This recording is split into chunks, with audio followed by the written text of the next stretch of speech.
I'm Lucky Kid with First District Congressman Tracy Mann. Good morning, and a lot going on in Washington right now, and let's talk about what's up at the moment. Yeah, Lucky, thanks for having me on. Last time we saw each other was about a month ago at the All Schools Parade there in McPherson. It was great being there. I'm great seeing you again, and thanks for taking time this morning. Well, of course, one of the things, of course, going on is a lot of work in Washington right now trying to deal with getting the big, beautiful bill, which you guys have already passed through the Senate to President Trump, and also working on some of the Doge clawback stuff. And let's kind of talk about where we are at on that right now. Yeah, so the big, beautiful bill, this one big, beautiful bill delivers the largest tax cut for working and middle class Americans in the history of the country. So the tax policy in it is really good for Kansas. Additionally, it secures the border. It also gets our military focused on the threat that from China. Does a lot of other welfare reform and some other very powerful things that are very good. It's passed the House. It's now being worked over in the Senate, and look forward to seeing that signed into law. This week, there's what's called a rescissions bill, where money that's been appropriated is being clawed back, and that's a good thing, Lucky. This is about a little under $10 billion. It's a lot of money. $10 billion is $30 per Kansan. And, you look at all the waste, the fraudulent spending, the abuse, making sure that taxpayer dollars are being spent wisely is something that's very important to me, and look forward to voting for this rescission bill here later this week. Also, today you're going to be visiting with Ag Secretary Brooke Rollins, and what are some of the things you're going to be bringing up with her today? Yeah, really excited that Brooke Rollins is our Secretary of Agriculture.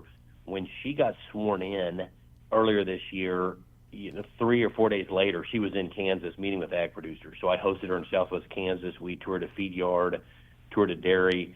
She then toured a packing plant, which I really appreciate her emphasis on production agriculture. In her testimony and in questions, I'm sure we'll be talking about the New World screwworm, which is something that could impact our livestock industry. Addition to that, programs like Food for Peace, I'm sure will come out. But also, what's being done as she's administering crop insurance and other programs that really positively impact our ag producers in rural Kansas. One of the big things that has been a major news story in central Kansas has been some cutbacks in senior nutrition programs, particularly impacting Meals on Wheels programs in some communities. Great Bend, as an example, just notified that they are going to be losing federal funding that they've been getting for nearly 50 years, and it has put for many communities around Kansas, senior feeding programs in jeopardy right now. And where are you standing on that at the moment?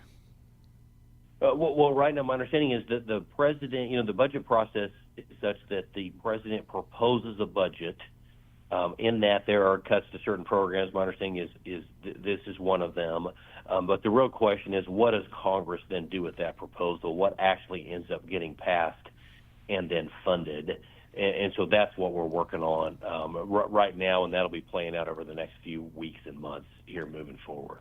In terms of, for the senior programs, what advice could you give people as far as trying to make sure that these programs are able to continue?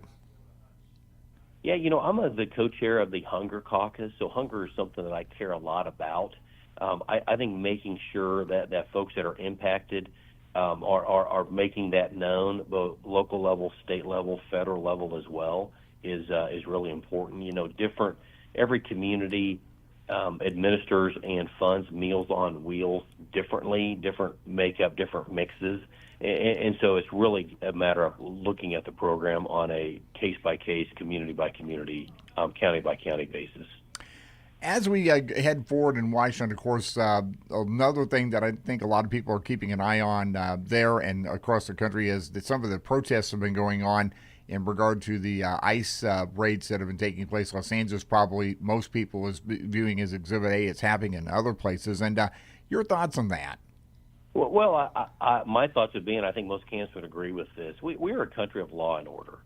And, it is fine. It's a free country. You can disagree with the president. You cannot attack law enforcement officers. You cannot attack and burn other people's personal properties. You cannot be violent. And so we have got to be cracking down on this and make sure that we're a nation that obeys its laws, supports law enforcement, and that we're a nation of law and order. First District Congressman Tracy Mann joining us this morning. I'm Lucky Kid on Astra Radio.